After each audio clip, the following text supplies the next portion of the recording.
You fools of Athens, with your examined life. Nothing personal. This is from nothing personal is not from Robert's writings. The opening line, the words I just spoke, are from Robert's play Oedipus after Colonus, which I had the great privilege of appearing in last year. And so it continues. There was no sin. I slew a bad man and embraced a good woman. I took my pleasure of her and she of me, and we brought forth stalwart sons and pretty daughters. And those eyes did serve me well that you call ill. They found me my fate and then had no more work to do. For a while. But now that I've come back, they work again and show me my next move. This lovely woman who claims to be my daughter and my sister. Now she will be my wife too, and I her father, brother, husband. And in a day to come, she will be my mother, and I her son, even if they crucify me to get even. For no one has ever known the world like me. I went through birth and death, committed every wrong, and look out on a radiant young world and have my own place in it. I think I am the only man there is. Now, before I read a little more the wonderful closing passages of the play, if you'll permit me to say a brief word about Robert as poet and above all as friend. I will be brief. I can hear your collective stomach rumbling from here. I just wanted to say that in talking about Robert's poetry, we so often find ourselves talking about the elusiveness of our quarry. Behind the poem stands the figure of the poet. In Robert's case, what stands there is the absence of the poet, and that is its great generosity. The breadth of its openness to what is not Robert is so remarkable that experiencing it is for me rather like spinning the dial as I used to do in boarding school darkness in Britain beside my crystal set. Did you have crystal sets over here before you had radios? Or primitive radio, searching for divine music in places with unearthly names like Hilversum. And now I know where Hilversum is. This is where Robert lives. I've understood it at last.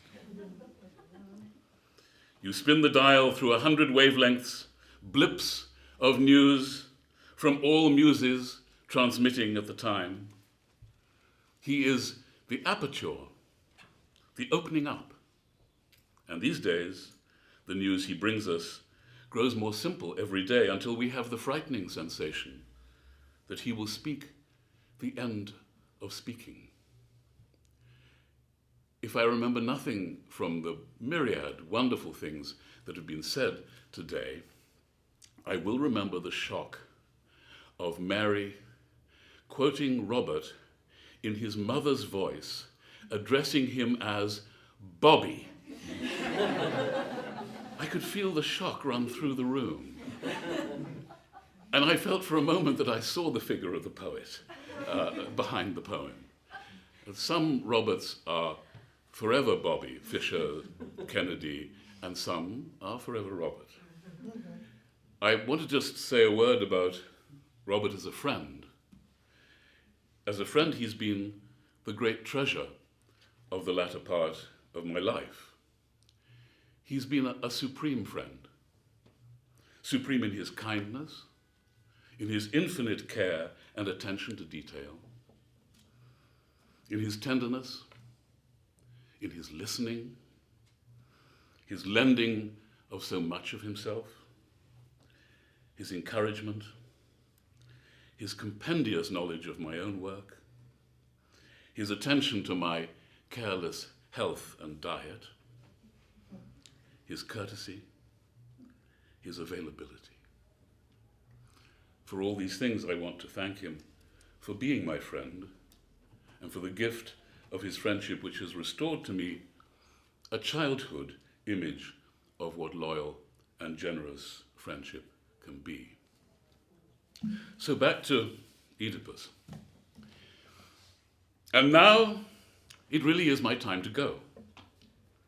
You see, this little hour that we've had together is where I went. All this has been just that single instant when I disappeared. And Theseus is still standing there like a fool with his head in his hands. And I am gone. This place we are together go. Here, this place is the place I vanished to. The simple place where one is gone. I leave you in the safe hands of relatives and other enemies. They will never leave you in peace. All my prophecy is finished now, so I don't know whether in days to come you'll be able to conquer their ill will and find yourself an honest lover and a quiet terrace that overlooks the sea. But if you do, sit there at twilight and think of me. Don't waste your tears, though, or pour out wine for me. Just kiss the breeze and tell it to find me wherever I might be. The wind's a faithful messenger. And since I must be gone, and this place is where all going goes, I'm afraid it's you who have to move. You have to get up and leave. Leave me. Straighten your clothes, my love. Retie the golden fillet in your amber hair and let me be.